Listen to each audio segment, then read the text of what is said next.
ট্রাম্পকে ধর্ষক ও শিশুকামী বলে বিশ্বাস করেন ওয়াশিংটনের নৈশভোজ অনুষ্ঠানে গুলি চালানো ব্যক্তি।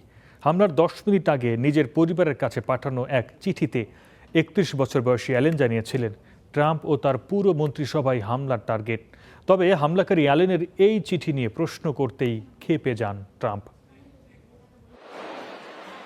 হামলার ঠিক 10 মিনিট আগে পরিবারের কাছে একটি চিঠি লেখেন ট্রাম্পের নৈশভোজ অনুষ্ঠানে গুলি চালানো কোল টোমাস অ্যালেন। চিঠিতে ট্রাম্প ও তার প্রশাসনের উচ্চপদস্থ সব কর্মকর্তারাই তার টার্গেট বলে উল্লেখ করেন তিনি। অনুষ্ঠানে উপস্থিত অতিথিদের হত্যায় তার কোনো দ্বিধা নেই বলেও লিখেছিলেন অ্যালেন। নিজেকে উল্লেখ করেন ফ্রেন্ডলি ফেডারেল অ্যাসাসিন হিসেবে, আর ট্রাম্পকে মনে করেন বিশ্বাসঘাতক, ধর্ষক ও শিশুকামী হিসেবে। এ বিষয়ে প্রশ্ন করতেই ক্ষেপে যান ট্রাম্প। বলেন, এমন প্রশ্ন করতে সাংবাদিকের লজ্জা হওয়া উচিত। বন্দুকধারী অ্যালেনকে খ্রিস্টান বিরোধী ও উগ্রপন্থী বলে দাবি করেন ট্রাম্প।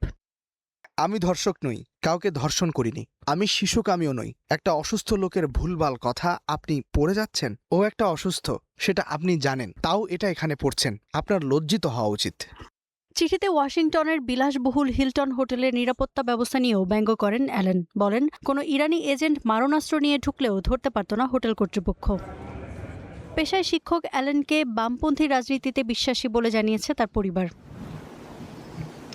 ট্রাম্পের নৈশভোজ অনুষ্ঠানের একদিন আগেই হিলটন হোটেলে ওঠেন অ্যালেন। লস অ্যাঞ্জেলেস থেকে ট্রেনে শিকাগো, তারপর ওয়াশিংটনে পৌঁছান তিনি। তার কাছে একটি সেমি অটোমেটিক পিস্তল ও একটি শটগান ছিল। নিজের পরিবারের কাছে ক্ষমা চেয়েছেন অ্যালেন। রোববার তাকে আদালতে তোলার কথা রয়েছে। শনিবার ওয়াশিংটনের হিলটন হোটেলে সাংবাদিকদের সাথে ট্রাম্পের নৈশভোজ অনুষ্ঠানে গুলি চালান Thomas Allen. Iffat Ira, star news.